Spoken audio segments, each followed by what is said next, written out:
Okay, that's an interesting question. And it's obvious, matter of common sense, you can't be ruling over nobody. And the saints will be immortalized at the second coming, the Greek word parousia, the second and only arrival in glory of Jesus in the future.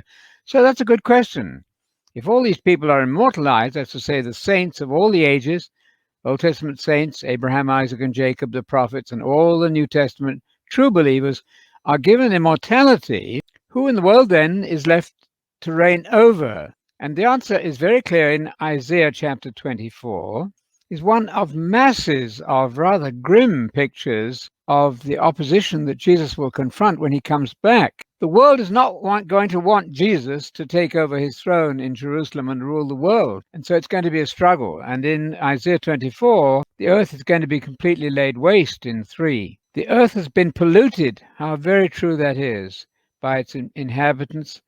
They've transgressed laws, violated statutes, broken the everlasting covenant. Therefore, cursed of ours the earth. The earth is in a very bad shape when Christ comes back, and those who live in it are held guilty, and rightly so. Therefore, the inhabitants of the earth are burned, that's to say, the wicked ones are going to be burned, not tortured forever, but burned up, destroyed. And then it says, few people are left. Those few are people who are waking up just in time to be let into the kingdom as mortals.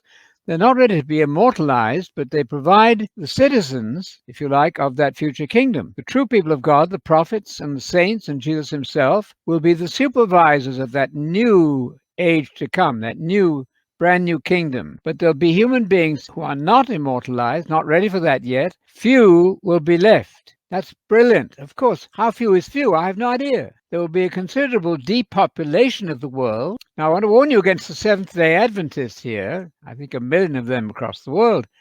They didn't like this idea of a few people being left for the kingdom citizens. So they got rid of those words. That's what people will do. If they don't like something in the Bible, they just go ... They leave it out. If you look in the book by Ellen G. White called The Great Controversy, and look up what she does with Isaiah 24, verse 6. She reads, accursed of ours the earth, those who live in it are held guilty, therefore the inhabitants of the earth are burned. And she stops there. She simply leaves out the phrase, few people are left. Because her concept is that Satan will be alone on the earth for 1,000 years. That's very, very bad. No, Satan is going to be put in the abyss, banished from the earth entirely, and Jesus will rule on the earth with his immortalized saints who cannot possibly die. And there will be a human population. How few is few? I don't know. But that population, of course, will grow very quickly. If you have big families, that will then amount to many, many people, and they will be supervised, managed by the saints and Jesus at his future parousia. Isaiah 65 is a very fine passage to show your friends, and we're hoping that you're going to show your friends all of these truths. Verse 17, I'm creating a new heaven and new earth. The former things will not be remembered or come to mind. Be glad and rejoice forever in what I'm creating. God speaking there. For behold, I, God, am creating Jerusalem for rejoicing and her people for gladness. I will also rejoice. Look at the joy and the excitement, the happiness in this passage. I will rejoice in Jerusalem and be glad in my people, and there will no longer be heard in her the voice of weeping and the sound of crying. What marvelously encouraging and exciting prospect is offered by this future view of the kingdom. For the youth, in verse 30, will die at the age of 100. That's interesting. If somebody dies at 100, they'll be considered just a young chap.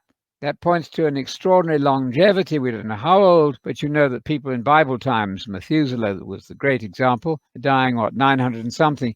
But even people like Abraham lived until he was 175 years old.